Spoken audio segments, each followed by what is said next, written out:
Hi అండి. నేను ఇలాగ రెడీ చేసి పైపింగు సేల్ చేశాను కదా మీషోలో. ఒక సిస్టర్‌కి కుట్టడం రావట్లేదని చెప్పేసి రిటర్న్ పెట్టేసిందండి. రిటర్న్ పెట్టినందుకు నాకు పెనాల్టీ కింద రూ. 172 ఏశారు. అంటే నేను సరిగ్గా పంపించలేదు అనుకుని మీషో వాళ్ళు అనుకున్నారనమాట. నాకు చాలా బాధ అనిపించింది. మీకు కుట్టడం రాకపోతే ప్రాక్టీస్ చేయండి గానీ రిటర్న్స్ మాత్రం దయచేసి పెట్టకండి. సో, ఇప్పుడు ఎలా కుట్టాలో ఒకసారి అయితే చూపిస్తాను. నాకు ఇప్పుడు బ్లాక్ కలర్ కావాలి. ముందుగా రెడీ చేసి పెట్టుకున్నాను. యాక్చువల్‌గా నా ప్లాన్ ఏంటంటే అన్ని కలర్స్ సేల్ చేద్దాం అనుకున్నాను. కానీ ఇలా రిటర్న్ పెట్టారనుకోండి, నేను పెట్టుబడి పెట్టే దానికన్నా 2 రెట్లు నష్టం వచ్చింది. అందుకనే ఆపేసాననమాట. ఆఫ్‌లైన్‌లోనే సేల్ చేస్తాను గానీ కొంచెం టైం పడతది. నాకు టైం ఉండట్లేదు. చూడండి ఎంత నీట్‌గా వచ్చింది చూసారు కదా! ఇలా రెడీ చేసిన పైపింగ్‌తో కుట్టుకుంటే చాలా చాలా బాగా వస్తది. సో, ఇప్పుడు ఇది మధ్యలో థ్రెడ్ పెట్టేశాను. ఒక 1 ఇంచ్ ఫోల్డింగ్ చేసి కుట్టాను. బ్లాక్ కలర్ అనమాట.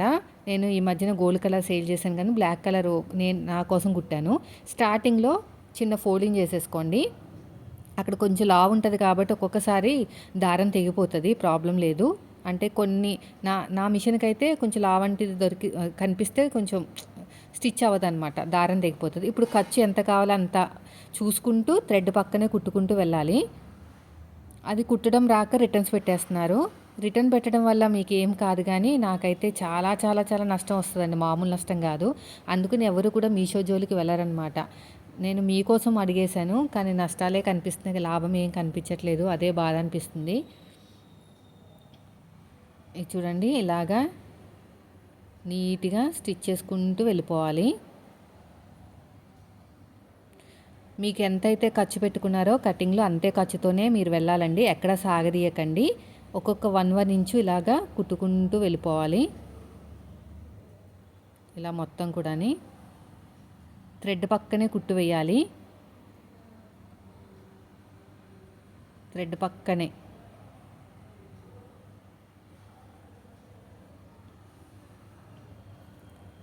థ్రెడ్ పక్కనే కుట్టు వేసుకుంటూ వెళ్ళాలి.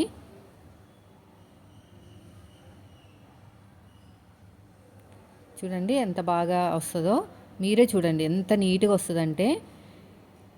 ఖర్చు చూసుకుంటూ వెళ్ళండి. కింద అడుగు భాగంలో చెక్ చేసుకోండి. మీరు ఎంతైతే పెడుతున్నారో ఖర్చు అంత చెక్ చేసుకుంటూ వెళ్ళిపోవాలి. ఇలాగా ఓకేనా? ఇలా నీట్‌గా కుట్టుకుంటూ వెళ్ళిపోయి లాస్ట్‌కి వచ్చేసరికి ఒక పావించు క్లాత్ ఉంచేసుకుని మిగతాది కట్ చేసేయాలి. ఎగస్ట్రా ఉన్న క్లాత్ని కట్ చేసేయండి. ఇప్పుడు చూడండి ఇలా ఫోల్డ్ చేసేసుకుని మీ చేతి వాళ్ళని బట్టి ఓకేనా? రౌండ్ తిరిగే చోట చిన్న చిన్న టక్స్ పెట్టుకోండి. నేను అది స్కిప్ అయిపోయింది వీడియో. ఇప్పుడు ఇదంతా డబల్ ఫోల్డింగ్ చేసేస్తున్నాను మొత్తం అంతా కూడాని. డబల్ ఫోల్డింగ్ చేసేసుకుంటే మనం కుట్టు వేసుకోవచ్చు. లేదక్క మేము హెమ్మింగ్ చేయాలనుకుంటున్నామంటే ఇలా డబల్ ఫోల్డింగ్ చేసి దూరం కుట్టు వేసుకుని హెమ్మింగ్ చేసిన తర్వాత ఆ దూరం కుట్టు అనేది విప్పేసేయండి సరిపోతుంది. ఇలా ఫోల్డ్ చేసేయాలన్నమాట. నేను ఎక్కువ క్లాత్ పెట్టే సేల్ చేస్తున్నాను. మీకు అంతగా ఎక్కువ క్లాత్ అనిపిస్తే కట్ చేసేసుకోవచ్చు. మీకు ఎంత కావాలో అంత కట్ చేసుకోవచ్చు. అలా కుట్టే వాళ్ళు కూడా ఉండరండి. అసలు అలా కుట్టాలంటేనే చాలా టైం పట్టేస్తుంది. ఇలా రెడీ చేసిన పైపింగు చాలామంది కావాలంటున్నారు కానీ నాకు టైం లేక చేయట్లేదు. టిష్యూ క్లాత్లు ఉన్నాయి, కావాలంటే మీరు తయారు చేసుకోవచ్చు. ఒక 10 మీటర్ల వరకు తయారు చేసుకుని పక్కన పెట్టేసుకోండి. ఇలా చక్కగా ఫోల్డ్ చేసేసుకోండి. ఇలా మొత్తం కూడాని ఇలాగా నీట్‌గా స్టిచ్ చేసుకుంటూ వెళ్ళిపోవాలి. మీరు చెప్పాను కదా హెమ్మింగ్ చేసుకోవాలంటే దూరం కుట్టు పెట్టుకుని హెమ్మింగ్ చేసుకోవచ్చు.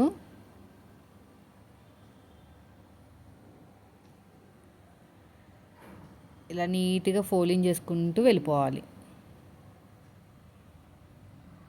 ఇలా మొత్తం కూడాని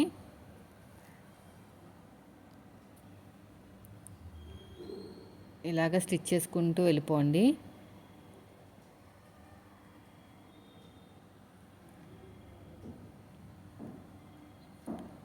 ఇలా నీట్‌గా కుట్టుకుంటూ వెళ్ళిపోవాలి. చాలా బాగా నీట్‌గా వస్తుంది తెలుసా? కుట్టడం రాకపోతేనే రాదు మీకు.